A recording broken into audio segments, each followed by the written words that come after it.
Hello, dental implant fans. Alena here from Dental Art San Diego, in continuation of our discussion of All-On-4 dental implant option.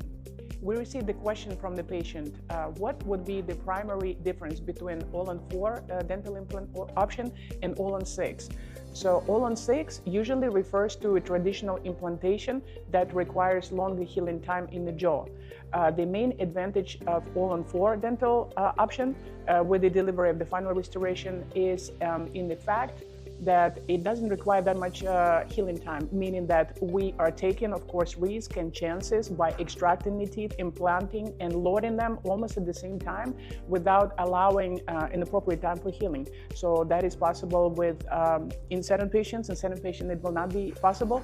That's where the main difference lies in the healing time and also in the expense ratio, which means that All-On-4 option would be slightly less financially tolling than All-On-6 traditional implantation.